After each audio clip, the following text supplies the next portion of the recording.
2024년이 이제 벌써 두 달째로 들어섰습니다. 이제 2월에 우리가 하나님께서 주시는 또 설 명절도 보내게 되고, 그러면서 2월달 이제 가족의 의미를 더 생각하는 시간이 되었습니다. 코로나 이후에 설 명절 다가오면서 분위기가 많이 바뀐 것을 우리가 경험합니다. 예전에는 설 명절에 가족들 간의 그런 어떤 많은 유대관계와 가고 또 친척들 모임이나 제사나 이런 것들이 많이 있었지만, 요즘에는 그런 것들이 많이 코로나 이후로 이제 절제되고 자제되면서 이제 더 이상 그런 것이 안 해도 되는 그런 시기가 되었습니다. 그러다 보니까 이제는 정말 소규모로, 예전에는 대가족 중심의 친척들 이렇게 모이는 그런 분위기였다면, 이제는 정말 한 가족 내에서의 친밀함이 중요하게 되었습니다. 이럴 때 우리가 성경이 말하는 가족의 의미를 생각해야 되겠습니다. 그러면 그 친밀함 속에서 더 신앙적으로 발전할 수 있습니다. 친밀하니까 우리는 상관없습니다 이런 게 아니라, 친밀하면 친밀할수록 이것이 신앙적으로 승화될 수 있는 것입니다. 그러려면 하나님은 가족을 뭐라고 말씀하시는가, 이걸 우리들이 깨달아야 되겠습니다. 안 그러면 그냥 친밀하기만 하고 말 것입니다. 그러면 발전될 수 있는 계기, 또 더 큰 것을, 또 하나님의 비전을 볼 수 있는 계기를 잃어버리니까 그것도 안타까움입니다. 그 다음에 친밀하지 못하다면 그러면 이제 큰 문제가 있는 것이죠. 왜냐하면 가뜩이나 소규모인데 이 소규모에서 친밀하지 않다? 그러면은 힘들어지는 것입니다. 그럴 때 가족의 의미가 성경에서는 이렇게 말하는구나, 우리가 이걸 해야 되는구나, 우리가 이런 걸 생각하면, 그러면 친밀하지 않은 상황에서 내가 어떻게 해야 될까? 우리는 불편합니다. 우리는 어색합니다. 그러면 어떻게 거기서 주님의 뜻을 따라야 할까? 물론 그게 친밀하면 좋겠지만 친밀하지 못하는 어떤 상황도 있지 않겠습니까? 그럴 때 주님께서 보여주시는 성경의 가족은 이럽니다 라는 걸 알게 되면, 여기서 내가 이걸 해야 되겠구나, 방향이 결정이 되는 것입니다. 안 그러면 그 친밀하지 않음을 빌미로, 그 어색함을 이유로 삼아서 사람이 더 악해질 수도 있습니다. 악해지는 건 한두 것도 없는 것이죠. 그리고 그것이 오히려 더 잘하는 것이 되어버리는, 그리고 그런 것에 더 감정이 실려버리는 그런 어리석은 일들이 생깁니다. 그러니까 그렇게 되지 않도록 성령이 말하는 가족의 의미를 우리가 잘 생각해 볼 수 있겠습니다. 그래서 이번 달에 우리가 이제 가족을 보게 될 것인데, 창세기에 아주 그 원형이 나타납니다. 아담과 하와, 이거는 부부의 의미가 아주 원형으로 나타납니다. 아담에게 하와는 어떤 의미, 하와에게 아담은 어떤 의미. 우리가 다 그 원형대로 오늘날 부부다 하면은 그 삶을 살아가는 것입니다. 돕는 배필과 도울 배필과, 그러면서 부부가 되는 것이죠. 돕고 도와야, 도움을 받고 도움을 주고 이래야 이렇게 되는 거지, 공격하는 그런 관계로, 혹은 비판하는 관계로, 혹은 시비 거는 관계로, 그러면 평생 이게 얼마나 괴로운 관계가 되겠습니까? 그래서 아담과 하와를 우리가 다시 한번 이해하면 성경 속에서 이게 가족이구나 알게 될 것이고, 그 다음에 부부구나 알게 될 것이고, 그 다음에 가인과 아벨의 모습 속에서 우리들이 뭘 보냐면은 가족, 자녀가 생겼습니다. 특히 가인은 생육 방식으로 이 세상에 나타난 첫 번째 사람입니다. 아담은 창조된 첫 번째 사람이지만 하와도 마찬가지고, 부모님은 완전히 선남선녀예요. 하나님이 손길로 빚어서 창조하신 인간이었어요. 그런데 이제 그 자녀인 가인은, 이거는 어머니 뱃속에서 출생한 정말 또 다른 의미에서의 첫 번째 인간인 것입니다. 이제 이러한 가인을 통해서 하나님께서 만드신 가족이 생겼고, 또 태어난 아벨을 통해서 이제 그 형제의 의미가 생겼고, 원형을 한번 생각해 보십시오. 처음에 형제가 이렇게 생겼구나. 그 속에 하나님의 뜻이 있습니다. 그 속에 하나님께서 우리에게 보여주고자 하는 뜻이 있습니다. 그를 발견하면 이제 우리가 이 세상 삶 속에서 신앙적으로 가족의 의미를 이렇게 이해되겠구나라는 것을 알 수 있습니다. 오늘 말씀의 시작은 6절부터 나타납니다. 여호와께서 가인에게 이르시되 내가 분하여 하면 어찌 됨이며 안색이 변하면 어찌 되느냐. 이렇게 해서 가인이 이제 뭔가 변화가 일어나는 것을 보여주고 있습니다. 우리가 아는 대로 가인이 분노하고 또 안색이 변할 정도로 흥분했다는 것을 알 수 있습니다. 가인의 이름의 뜻을 이제 처음부터 생각해 보면, 가인은 태어날 때 어머니가 하나님이 내게 주셨다, 얻었다, 없던 애가 생겼다, 없던 애가 여기 이렇게 생기게 된 거예요. 아무도 없었는데 어떤 아이가 생겼어요. 그래서 너무 기뻐서 이름을 얻음이라는 뜻으로 가인이라고 했습니다. 의미를 부여한 거죠. 얻었습니다. 다 부모님의 의미가 있어요. 자녀를 받을 때 의미가 있습니다. 그러면서 너는 나에게 얻은 존재야, 얻은 사람이다 하면서 이렇게 가인아 이렇게 불렀던 것입니다. 그 다음에 둘째로 태어난 아벨의 이름의 뜻은 호흡, 그 다음에 공허라는 뜻입니다. 호흡한다.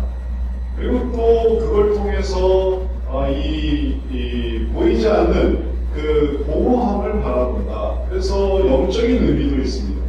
하나님과 호흡하고 또 하나님께서 만드신 이런 영적인 관계, 그런 관계를 생각하는 그런 의미에서 아벨, 히브리어는 아벨이라고 해서 이제 각각의 이름의 의미가 생겼습니다. 이런 의미는 그들이 이제 자라는 과정 중에도 나타납니다. 그래서 가인은 농사하는 자가 되었고 아벨은 양치는 자가 되어서, 그래서 그것이 그들의 각각의 직업이 되었습니다. 여기까지는 가인도 이름의 의미가 좋은 의미가 있고 아벨도 이름에 좋은 의미가 있고 또 가인도 자기 직업이 있고 아벨도 자기 직업이 있고, 여기까지는 다 비슷비슷한 것 같아요. 그런데 결정적인 차이가 생겼습니다. 가인은 농사하는 자로 제사를 드렸는데 그 제사는 거부되었습니다. 하나님이 그 제사를 받지 않으셨어요. 근데 양치는 자였던 아벨은 제사를 드렸는데 제사가 받아들여졌어요. 여기서부터 격차가 생긴 것입니다. 형제가 자라날 때는 비슷하다가 격차가 생기는 데가 있어요. 더 큰 애가 있고, 더 작은 애가 있고, 더 똑똑한 애가 있고, 혹은 더 민첩한 애가 있고, 더 상냥한 애가 있고, 혹은 더 인간관계가 좋은 애가 있고. 그러니까 그게 이제 차이가 생기는 것입니다. 그러나 그 차이가 생기기 전에 관계를 가보면 다 가인은 가인대로, 아벨은 아벨대로 의미가 있는 존재들이에요.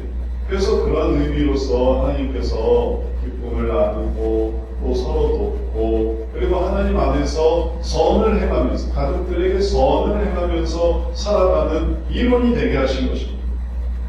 그런데 이 차이 때문에 내 제사는 거부되었는데 제 제사는 드려지네. 바로 이 차이 때문에, 이 차이를 기분 나빠하고 또 그것에 분노하고 그것에 안색이 변하고, 그러니까 가인이 지금 분노하는 모습. 그래서 하나님께서 말씀하셨던 것입니다. 내가 분하여 하면 어찌미며 안색이 변하면 어찌 되겠냐. 네가 왜 그렇게 화를 내고 네가 왜 안색이 그렇게 변화되느냐. 그 차이일 뿐인데. 그리고 가인이 잘못했거든요. 잘못했으니까 하나님이 그 제사를 거부하는 것입니다. 그러니까 잘했으면 그렇게 되겠죠. 아벨은 또 잘했어요. 잘했으니까 그 제사가 받아들여진 것이죠. 형제의 승리와 형제의 성공과 형제의 잘함을 가인이 화내고 분노하고 내가 그러지 못해서 혹은 쟤만 그렇게 돼서 하는 것은 하나님께 보시기에 좋지 않았던 것입니다. 근데 이런 것들 때문에 바로 갈등이 시작이 됩니다. 오늘날 우리들의 삶 속에서 다양한 가족 간의 갈등을 한번 생각해 보십시오. 먼저 하려고 하는데 누구는 먼저 하고 누구는 나중에 한다. 그래서 갈등이 생기고, 또 나는 이걸 원하는데 또 가족은 저걸 원한다. 이게 마음이 맞지 않으니까 갈등이 생기고, 또 누구는 잘하는데 누구는 못한다. 그러니까 또 갈등이 생기고, 이게 다 차이인데 이 차이 때문에 갈등이 생기는 거예요. 다 똑같이 해야 돼. 다 뜻이 같아야 돼. 다 잘하고. 그러면 갈등이 없을 것 같아도 하나님께서는 각자를 특별한 의미로 만드셨습니다. 이 사람은 이렇게 생각하고 저 사람은 저렇게 생각하게 돼 있어요. 이 사람은 이걸 중요하게 생각하고 저 사람은 저걸 중요하게 생각하고 한 가족 속에서.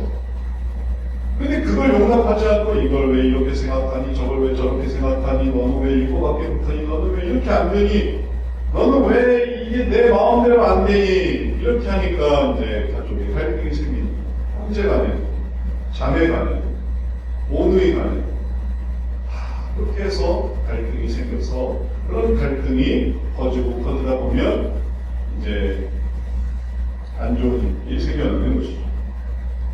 하나님은 바로 이러한 갈등을 알고 계십니다. 왜냐하면 하나님이 만드신 세계이기 때문에 그런 것이죠. 가족들은 하나님이 다 가인은 가인대로 아벨은 아벨대로 또 아담은 아담대로 하와는 하와대로 하나님께서 불러주셨어요. 어떤 사람은 또 이런 모습으로 어떤 사람은 저런 모습으로 그것이 하나님의 만드신 창조의 법칙과 오묘한 다스림의 원칙 속에서 그래서 생겨난 결과입니다. 그러니까 그 차이를 다 알고 계시는 거죠. 이제 이 가족 간의 갈등을 하나님이 또 빚어지고 그것이 뭔가 불만이 되고 혹은 또 위협이 되고 또 그것이 또 아쉬움이 되고 두려움이 되는 것을 주님은 알고 계시면서 그러면서 그 갈등에 개입하십니다. 그래서 가인에게 나타나셔서 말씀해 주십니다. 네가 왜 분하느냐? 네가 왜 안색을 변하여 하느냐? 그러면서 하나님의 뜻이 이 가족 사이에서 나타납니다. 하나님은 아담에게나 하와에게나 가인에게나 아벨에게나 하나님은 항상 나타나서 하나님의 뜻을 알려주십니다. 오늘날도 마찬가지입니다. 하나님은 우리 가족에게 나타나셔서 하나님의 뜻을 보여주세요. 그 뜻에 귀를 기울여야만 합니다. 그래서 어떻게 하기를 원하시는가 하면 내가 선을 행하면 어찌 낯을 들지 못하겠느냐. 선을 행하지 아니하면 죄가 눈에 엎드려 있느냐. 죄가 너를 원하나 너는 죄를 다스릴지니라. 그런 상황에서 선을 행하기를 원하시는 거예요. 저 사람이 선을 안 했는데요. 저 사람이 선을 행하지 않는 것에 대해서 너가 악을 행할 이유를 찾지 말고 그 사람이 선을 행하지 않으면 네가 선을 행해라. 그래서 선을 행하면 그러면 얼굴이 고개를 드는 거예요. 얼굴을 들 수 있는 거예요. 그러나 선을 행하지 못하니까 얼굴을 숙이게 되는 거예요. 얼굴을 숙이게 되니까 그 다음엔 안 좋게 되는 거죠. 선을 행하면 죄를 이겨낼 수 있습니다. 죄가 상관이 없습니다. 내가 선을 계속 행하고 있는 한은. 그러나 선을 행하지 않는 한에서는 죄가 눈에 엎드리고 있는 거예요. 왜 우리가 호랑이와 꽃감 얘기 잘 아시지 않습니까? 애가 우니까 할머니가 너 자꾸 이렇게 울면 호랑이 운다. 그러니까 호랑이가 듣고서 호랑이가 이제 문 앞에 기다리고 있는 거예요. 아, 이제 쟤를 나한테 주겠구나. 그런 거예요. 호랑이가 기다리는 것처럼. 근데 그래도 울지 않던 아이가 꽃감을 주니까 금방 울음을 그쳐요. 그러니까 호랑이가 생각하기를 꽃감이 나보다 더 무섭네. 이렇게 생각했다는 그런 얘기지 않습니까? 그런 것처럼 선을 행하지 않으니까 죄가 그 앞에 딱 대기하고 있는 거예요. 저를 부르셨나요? 제가 필요하신가요? 딱 대기하고 있는 거예요. 밖에서 누가 침투한 게 아닙니다. 안에서 이제 내부에서 일어나는 내부에 이러한 선을 행하지 않으니 죄를 불러들입니다. 그래서 속삭이는 거죠. 제가 필요하면 말하세요. 제가 여기 항상 대기하고 있습니다. 그래서 죄는 가인을 원하는 거예요. 가인이여 나를 찾으세요. 나를 찾으세요. 죄가. 그럴 때 가인에게 하나님이 원하시는 건 뭐냐면 너는 죄를 다스릴지니라. 아니다. 나는 죄를 저지르지 않겠다.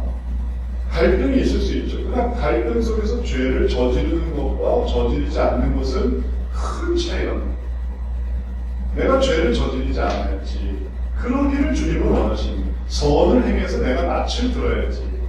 우리 가족은 뭐 그랬다 하더라도 우리 가족이 날 무시하고 혹은 우리 가족이 나보다 더 잘나고 혹은 우리 가족이 뭐 어쨌다 하더라도 나는 선을 행해야지. 그러면 내가 얼굴이 바짝 들게 되는 거예요. 그러나 내가 우리 가족이 이랬어 저랬어 날 무시했어 나보다 너무 잘했어 내 말 안 들었어 내가 원하는 거 안 해줬어 하면은 내가 고개가 푹 떨어지고 그 다음에 죄가 옆에서 부추킨단 말이에요. 죄를 저질러 집을 나가 혹은 복수를 해 안갚음을 해 삐뚤어져.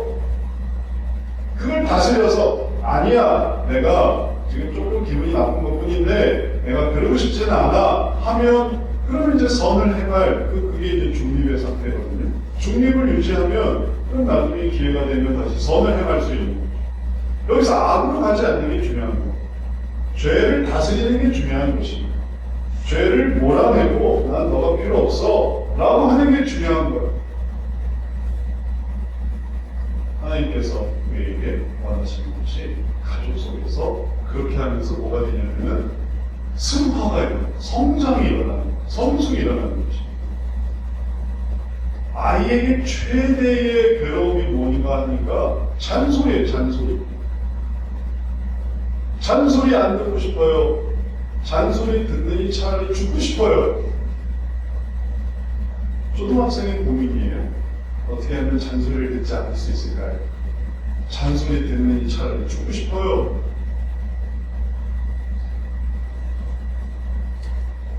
주님이 말씀하신 건 뭡니까?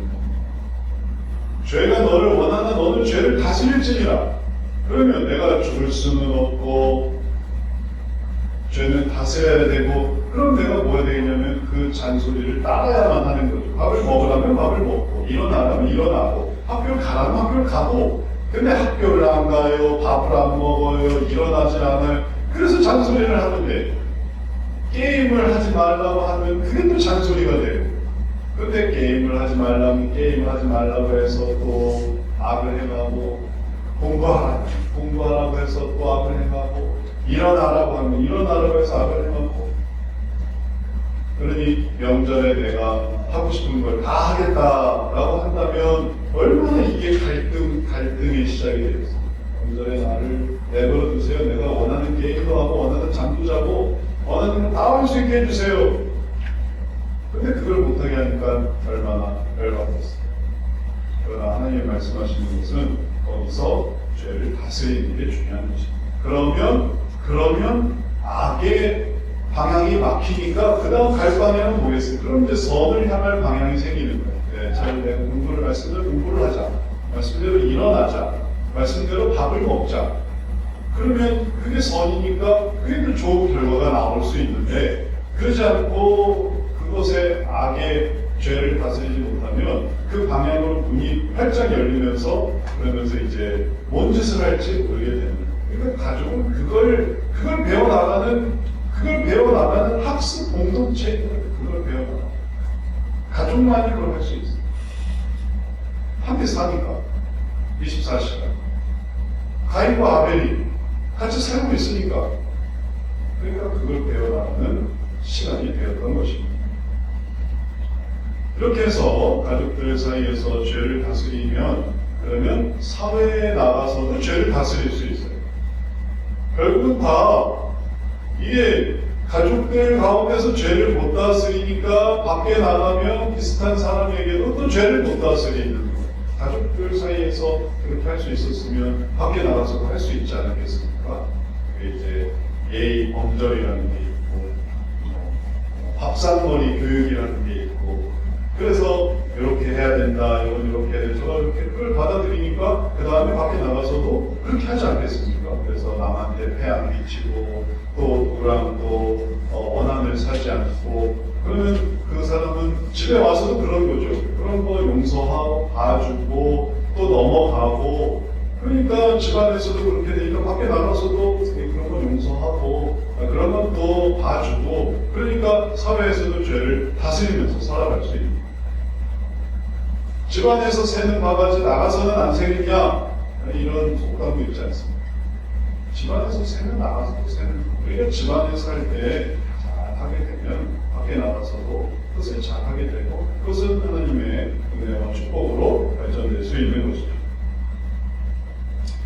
이제 하나님께서 이렇게 가족을 주셨음을 기억하고 우리들이 하나님이 이런 뜻이 있구나 이런 걸 생각하면 되는데 이제 그러지 못했을 때 죄를 다스리지 못했을 경우가 있지 않겠습니까? 그럴 때 하나님은 그 죄를 깨닫게 하십니다. 내가 이걸 못 다스렸구나 그걸 이제 이해하게 하신다는 거죠. 다시 말해서 가인이 막 얼굴을 분을 내고 얼굴의 안색이 바뀌고 막 이럴 때만 찾아오신 게 아니에요. 가인이 죄를 다스리지 못하고 마침내 일을 저지르고 났을 때에도 하나님은 찾아오셨습니다.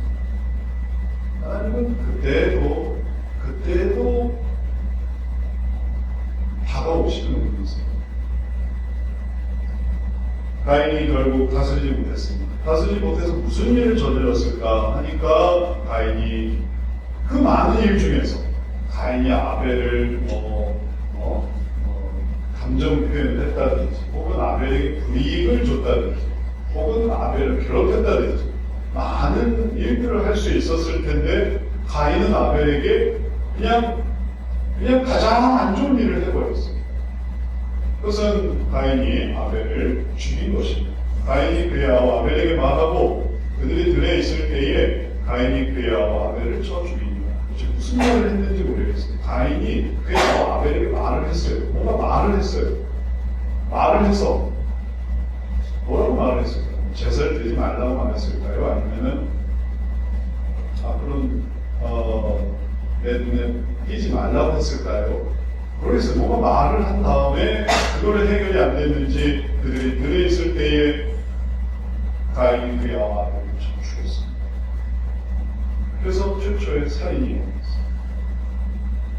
죄를 다스리지 못하면 그 죄가 다스린다 라고 말씀하시고 경고하셨지만 가인은 그것을 따르지 못했습니다. 그래서 그가 악을 행했습니다. 그 다음에 하나님께서 가인에게 나타나셔서 말씀하십니다. 여호와께서 가인에게 이르시되 내 아우 아벨이 어디 있느냐? 그가 이르되 내가 알지 못하나이다. 내가 내 아우를 지키는 자니까. 이 말씀 속에서 하나님께서는 가인으로 하여금 그가 무슨 일을 저질렀는지를 깨닫게 하십니다. 이미 알고 계시죠? 가인이 아벨에게 무슨 일을 저질렀는지. 가인이 아벨에게 저지른 일과 함께 가인이 아벨을 어떻게 생각했는지를 알게 하시는 거예요. 그래서 이제 이걸 우리가 배워야만 합니다. 가인이 아벨을 이렇게 생각하니까 결국은 이런 일로 가는구나. 그걸 우리가 이해하고 나가야만 하는 것이죠. 죄의 결과에 대해서 하나님이 물으실 때 어디 있느냐? 가인에게 아벨을 찾는 거예요. 아벨은 아벨대로, 가인은 가인대로 사는 게 아니고, 그 다음에 가인에게 아벨에 대해서 네가 아벨을 죽였니? 이렇게 물으신 것도 아니고 가인에게 아벨이 어디 있느냐고 물으셨어요. 아벨의 거처에 대해서, 아벨의 지금 있는 곳에 대해서 아벨이 어디 있느냐라고 물으십니다. 그러니까 네가 아벨을 죽였지? 이런 것도 아니고, 너 아벨을 왜 죽였니? 이것도 아니고, 아벨이 어디 있느냐라고 물으시니까 가인이 대뜸 한다는 말이 내가 아우를 지키는 자니까 이렇게 말합니다. 내가 아우를 지키는 자니까 내가 아우가 어디 있는지를 항상 알아야 됩니까? 하나님께서 아우를 왜 찾으시겠어요? 왜 가인에게 왜 아우를 찾으시겠어요? 왜냐하면 애초에 가인에게 있어서 선을 행한다라는 것은 뭐냐면은 아우를 지키는 일이 바로 선을 행하는 일이었어요. 아우를 지켜야만 했던 거죠. 아우는 여기 있고 아우는 저기 있고 아우는 보호받아야 되고 아벨은 이렇게 해야 되고 저렇게 해야 되고 아벨을 돌보려고 했으면은 아벨의 이런 어떤 성장과 성숙과 혹은 또 성공이 이게 분노와 안색의 변환이 되지 않았을 것인데 아우를 지키려고 하지 않으니까 아우를 해치려고 하고 아우와 경쟁하려고 하고 농사를 지으면서도 양치는 아우에 대해서 항상 안 좋은 마음을 품으려고 하고 그러니까 결국은 아벨이 잘 되는 게 이게 분노가 생깁니다. 아우를 지키려고 하는 게 아닙니다. 이런 의식은 오늘날 우리의 삶 속에서 가족 갈등에 있어서도 잘 적용될 수 있습니다. 가족 갈등 속에 우리들이 선을 행하려고 할 때, 그게 가인에게는 아우를 지키는 일이었지만 선을 행하려고 할 때, 가족들한테서 내가 선을 행해야 되겠구나. 그렇게 선을 행하려고 하면 하나님이 기뻐하시는 거예요. 선을 행하려고 하니까. 선을 행할 때에 축복하시는 거예요. 가족 관계에서. 이렇게 선을 해, 저렇게 선을 해. 용서해 주는 것도 선을 행하는 거예요. 인내해 주는 것도 선을 행하는 거예요. 양보해 주는 것도 선을 행하는 거예요. 또 뜻을 따라주는 것도 선을 행하는 거예요. 그리고 나쁜 일을 용서해 주는 것도, 혹은 잘하라고 격려하는 것도, 잘못했을 때 품어주는 것도, 그런 게 다 선하는 것이죠. 그러니까 그런 거를 배워서 밖에 나가서 그렇게 하는 거예요. 밖에 나가서도 다른 사람들 그렇게 되는 거예요.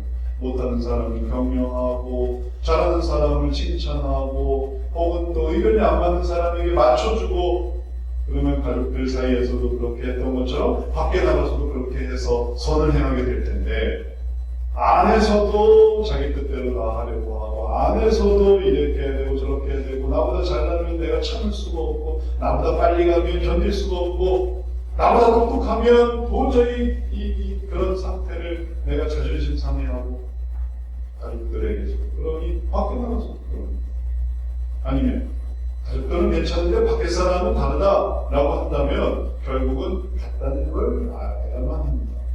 결국은 바깥에서도 선을 행하면 하나님이 축복하시고 안에서도 선을 행하면 축복하십니다. 가족들한테 잘하듯이 밖에 나가서도 잘해야만 하는 거죠. 왜냐하면 하나님은 거기에도 계시니까. 마찬가지죠. 가족들 사이에서 안색이 변하고 또 분노할 때 주님이 찾아오시는 거죠. 바깥에서도 안색이 변하고 분노할 때 찾아오셔서 말씀해 주십니다. 네가 설사 그렇다고 해서 너가 죄를 행하면 안 된다. 죄가 다스려지게 하면 안 된다. 주님은 악을 행할 때는 심판하십니다. 선을 행하면 축복하시고 악을 행하면 심판하세요. 하나님이 다스리는 세계이기 때문에 그런 거죠. 그래서 가족들 사이에서 하나님이 계시는 그 분임을 기억하고 내가 여기서 선을 행하면 내가 축복을 받겠구나. 그게 손해보는 게 아니고 가족들한테 하는 게 손해보는 게 아니고 그게 축복을 받는 계기가 되는 거예요. 이렇게 해서 내가 축복을 받겠구나. 그래서 늘 가족들 사이에서 뭔가 인정을 못 받고 혹은 또 존중을 못 받고 혹은 또 참아야만 하고 그래, 내가 이걸 잘 참고 내가 하나님께서 주시는 선을 행해야지 하니까 하나님이 거기서 더 큰 선을 주시는 거예요. 더 큰 은혜를 주시는 거예요. 하나님의 이러한 선의 모습들은 성경에서도 다양하게 나타납니다. 그래서 요셉이 형들에게 팔렸지만 그러나 선을 행하고자 할 때 오히려 총리가 되는 그런 은혜를 주셨던 것이에요. 형들이 요셉을 괴롭힐 때 그때는 얼마나 억울했겠어요. 그러나 그것을 잘 참고 하나님께 나아갔을 때 하나님께서 축복해 주신 것이죠. 또 야곱도 마찬가지죠. 요셉도 그렇죠. 야곱도 그렇죠. 형에게만 다 주고 나한테는 하나도 안 주고 아버지는 나는 사랑하지 않아요. 근데 그때 하나님 안에서 이제 하나님 따르고자 했을 때 하나님께서 주시는 은혜를 또 그가 야곱대로 받을 수 있었던 것입니다. 악을 행하면 그 악의 모습이 어디서 나타나겠습니까? 아벨에게서 이런 악의 모습이 나타났고 그 악의 모습은 안타깝게도 아벨을 죽이는 것으로 나타납니다. 그리고 그 죽이는 그 어리석음 때문에 가인의 삶은 자기가 지은 그 모든 분야에서 큰 실패를 맞이하게 되었습니다. 이제 우리는 가족을 통해 선을 행하는 법을 배우고 가족이 바로 그러한 대상이구나 라는 것을 알아야 되겠습니다. 그래서 선을 행하는 것을 배워야 됩니다. 그러니까 새로운 관점인 거죠. 내가 뜻대로 안 돼요, 내 뜻대로 안 되는 게 아니라 내가 여기서 선을 행하는 법을 배워야 되겠구나. 그래서 선을 행하는 법을 배우고 그것을 위해서 노력하려고 할 때 그때 하나님께서 그것이 축복이 되고 그것이 은혜가 되고 그것이 하나님께로 더 나아가는 계기가 되게 하십니다. 악에 대해서 심판하는 대목이 나옵니다. 10절 말씀에 이르시되 내가 무엇을 하였느냐 내 아우의 핏소리가 땅에서부터 내게 호소하느니라. 그래서 그가 했던 악은 아우의 피를 흘리는 것입니다. 그 피가 땅에서부터 내게 호소한다. 주님께서는 이 땅의 호소가 아니라 땅으로부터 그 피의 호소가 되어서 이 결과에 대한 하나님의 다스리심을 보여주십니다. 악을 행한 것이 바로 아우의 피를 흘리는 것입니다. 그러면 아우의 피를 흘리고 혹은 또 아우의 눈물을 흘리고 아우의 땀을 흘리고 그 모든 것들이 다 악의 그런 모습이 되고 그런 모습이 다 어디로 가냐면 하나님께 올라간다는, 하나님이 그걸 들으신다는. 우리가 했던 악은 모를 것 같고 혹은 내가 그런 것들은 아무 상관이 없는 것 같은데 하나님은 그 모든 것에서 그것을 다 들으신다라는 거예요. 그러니 하나님이 그 모든 일에 간섭하고 계시는 거죠. 개입하고 계시는 거죠. 그것이 가족의 아픔이고 가족의 고통이고 그 고통이 어디로 가냐면 하나님께로 올라가요. 하나님이 그걸 들으시는 거예요. 이제 우리의 삶 속에 가족의 일들로 인해서 하나님이 어떻게 개입하시는가를 보냐면 하나님이 악을 제거하시는, 그것이 악이었으니까 그 악을 제거하기 위해서 가인을 심판하시고 처벌하시는 하나님의 존재를 우리가 기억하게 됩니다. 그래서 가인은 자기가 지금까지 농사 짓는 사람이었지만 농사를 지을 수가 없었어요. 왜냐하면 그가 뿌리고 그리고 또 키우고 혹은 또 열매 맺던 이 땅에 피가 들어가니까 이 피스토리가 땅에서부터 호소하게 되니까 그것이 결국은 하나님의 심판이 되었습니다. 그래서 네가 더 이상 너가 하던 일을 할 수가 없고, 왜냐하면 네가 그렇게 악을 행하니까. 결국은 우리도 가족들 사이에서 그런 일들을 겪습니다. 가족들 사이에 했던 악이 결국은 내가 하는 일에 어려움이 돼. 내가 그렇게 하게 되면 내가 하는 공부에, 내가 하는 학업에, 내가 하는 갖고 있는 직업에 혹은 또 내가 하고 있는 그런 모든 활동에 이게 지장이 되는 거예요. 내가 했던 악이 결국은 그게 나한테로 돌아오는 거죠. 그러니까 그게 처벌을 받는 거예요. 그러니까 종종 이 여러 연예인이나 혹은 유명인이나 혹은 또 사람들의 이야기를 듣지 않습니까? 그들이 했던 악이 많은 경우는 가족들 사이에서 일어납니다. 가족들 사이에서 악이 일어나니까 결국은 그가 정치인이면 정치인, 연예인이면 연예인, 혹은 또 스포츠인이면 스포츠인, 해당이 안 되는 사람이었어요. 그래도 괜찮은 사람이 없어요. 가족들한테 뭔 짓을 해도 괜찮은 사람이 없어요. 그것이 결국 다 자기도 그것으로 인해 처벌받게 되고 악을 행한 게 돌아오는 것이죠. 내가 그래서 밥을 안 줘요, 신경을 안 써요, 혹은 내버려둬요. 아무런 것에도 내가 도움을 주지 않아요. 그러니까 결국은 그게 하나님께서 그 소리가 내게 들려온다, 내게 호소한다. 그래서 그 호소 때문에 너가 의를 할 수 없게 된다. 그러니까 처벌을 줍니다. 결국 이들이 이해해야 되는 것은 가족은 어떤 대상이냐 하면 하나님이 주신 선을 행해야 하는 대상입니다.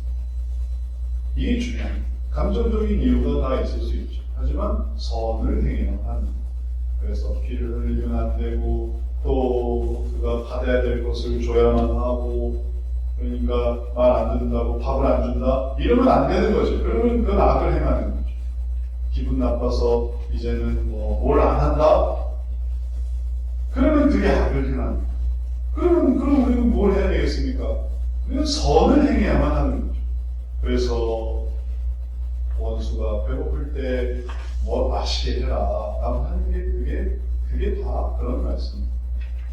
배고플 때 먹게 하고 또 자고 싶을 때 자게 하고 추울 때 옷을 입혀주고 그래서 그렇게 선을 행하게 되다 보면 그게 가족이니까 그 속에서 내가 이렇게 선을 행하는구나 라는 것을 배우게 되는 거예요. 절대 싫어요. 나는 죽어도 못하겠어요. 나는 거기에 대해서 반드시 응답을 할 거예요. 반드시 복수를 할 거예요. 그게 대상이 가족이에요. 그러니까 그렇게 가족들한테도 그렇게 하니까 밖에 나가서도 그렇게 하게 되고 그 죄가 밖에서도 돌아오고 안에서도 들어오는 것이죠. 이제 하나님께서 우리들에게 이런 것들을 알게 하십니다. 하나님은 어떠한 일을 하셨습니까?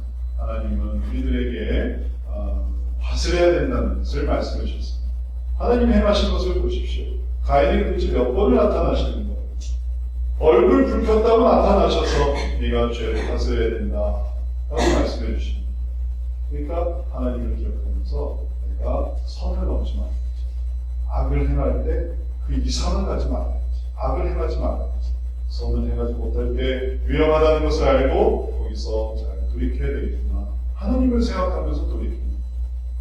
그 다음에 하나님을 생각하면서 죄의 결과가 무엇인지를 알아야 됩니다. 이렇게 하면 하나님이 심판하시는구나. 또 하나님께서 선을 뭐라고 가르쳐 주셨는가? 하나님이 보여주시는 선이 뭔가.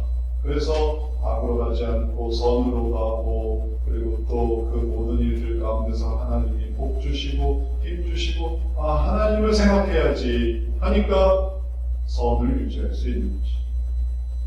말씀을 마치겠습니다. 우리가 이제 이번 달 또 가족관계가 아주 예민해지고 혹은 또 가족관계 속에서 또 여러 가지 일을 겪을 그런 시기가 되었습니다. 이럴 때 우리가 하나님을 생각하면서 선을 기억해야 되겠습니다. 하나님이 우리에게 그것을 깨닫게 하셨어요. 몰랐다가도 하나님이 깨닫게 하셨어요. 그래서 여기서 악의 다스림을 받지 말아야지. 하나님의 다스림을 받아야지. 기다릴 건 기다리고 인내할 건 인내하고 용서할 건 용서하고 없앨 건 없애고 그리고 또 거기에 악으로 악을 갚지 말고 선으로 악을 이기고 그럴 때 하나님의 축복이 있고 그럴 때 하나님의 은혜가 있고 그럴 때 하나님의 칭찬이 있고 그럴 때 하나님의 성장이 있음을 기억하고 이런 은혜로 채워지는 이런 삶 살아가시는 성도들 되시기를 주의 이름으로 축원합니다. 하나님께서 우리들에게 알게 하시는